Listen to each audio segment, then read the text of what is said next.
Indiano, economista de formação, Pavan Sukhdev fez carreira no setor financeiro. Em 2008, resolve tirar uma licença do Deutsche Bank para liderar a iniciativa Economia Verde, encabeçada pelo Programa das Nações Unidas para o Meio Ambiente. O relatório TEB, The Economics of Ecosystems and Biodiversity, que avalia os benefícios econômicos mundiais da biodiversidade, fez avançar muito o debate sobre a economia e recursos naturais, criando a contabilidade do capital natural, que adiciona o valor das riquezas naturais aos tradicionais cálculos econômicos. Em 2012, Sukhdev avançou ainda mais na análise sobre o mundo dos negócios, com o seu livro Movimento Corporação 2020. Nele, o economista defende impostos mais elevados com base no impacto ambiental, para estimular nas atividades econômicas a inovação verde. O indiano esteve no Brasil em maio de 2013 para lançar a edição brasileira de seu livro, publicado pelo selo Planeta Sustentável da editora Abril.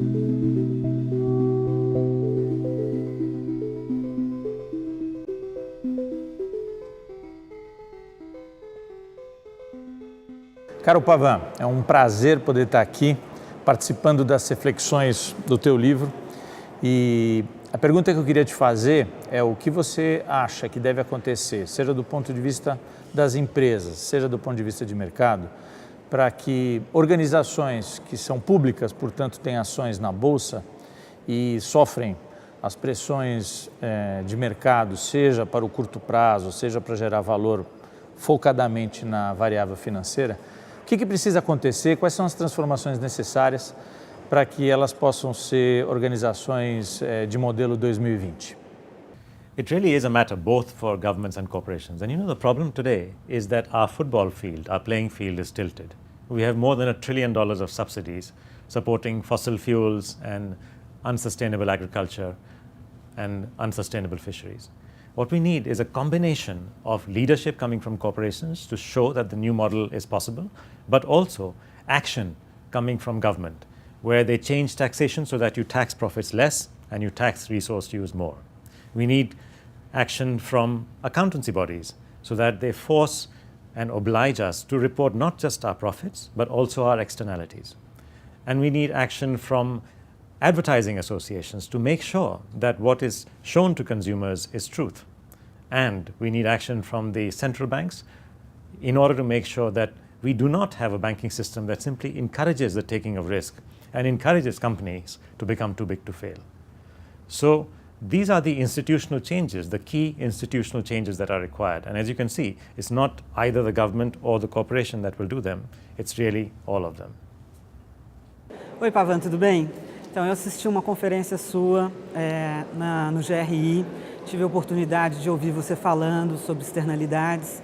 A gente aqui na Natura, a gente já está começando a trabalhar, medindo as nossas externalidades. É um processo custoso, é um processo complexo, né? A minha pergunta para você é como a gente faz para isso ganhar força? Como que a gente faz para ter um grande movimento, para que todas as empresas comecem a medir suas externalidades e realmente isso faça sentido? Porque eu acho que só vai fazer sentido, não sei se você concorda com isso, mas só vai fazer sentido quando todas as empresas fizerem. I'm glad that you are working on your externalities, and I agree, it is a complicated challenge. Because not only do we have to calculate for a company like yours your natural capital externalities, in other words, your footprints on nature, but also your human capital externalities, which will be positive because you are developing and training staff. Also your social capital externalities, because you have more than 1.4 million agents, your consultants who are selling your products and in the process improving their lives, and also the expenditure where they are spending more on health and education in families. Women, when they earn money, they spend more on health and education. So all of these are dimensions of your externalities which have to be measured. Of course it is a challenge, but I think we have to start. And the challenge is not so much you doing it, because I know you can, but also encouraging other companies within the same industries to move forward. And to do that, you need to work with the accountancy bodies. So you need to work with the accountancy regulator here in Brazil and indeed in other parts of the world, so that the same standards, the same guidelines can be followed by other companies in your industry and then in other industries and so on. So this is a long process. I expect it will take 3, 5, 7 years, but we need to begin now. Pavan, tanto Johan Rockström como Paul Gilding insistem que a urgência é imensa. Será que nós vamos dar conta dessa urgência? Johan Rockström and his colleagues at the Stockholm Resilience Center have basically come out with this concept of planetary boundaries. And what they're saying is it's not just greenhouse gas emissions, where we have a problem, and probably by 2020, but we also have problems with phosphorus depletion, nitrogen problems, problems with the freshwater cycle, problems with land use change, biodiversity loss, and the acidification of oceans caused by our carbon dioxide emissions. So what Johan and his colleagues are pointing out is that we have not one, but many problems. In fact, 9 boundaries, according to them, are being approached at a rate which is dangerous. What is causing this? It is our own footprint. It is our economy and its resource use that is causing this. And actually, if we look at our economy today, 3/4 of it is private sector. So once again, the point is, it is up to the corporation, which is the heart and soul of the private sector, to drive the changes that we need. Of course, they will need the help from governments and from consumers and from civil society. But finally, it is the corporation that is in the driving seat, and it is the corporation that has to change to Corporation 2020 in order that we can change economic direction and resource use and succeed in avoiding the problems of planetary boundaries.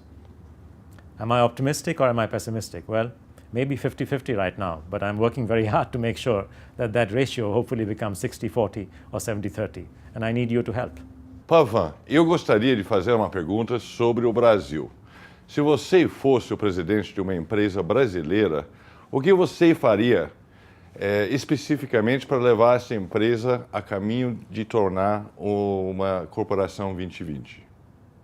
If I were the CEO of a Brazilian company, I think the first thing that I would know and be proud of is that Brazil truly is the global capital of natural capital.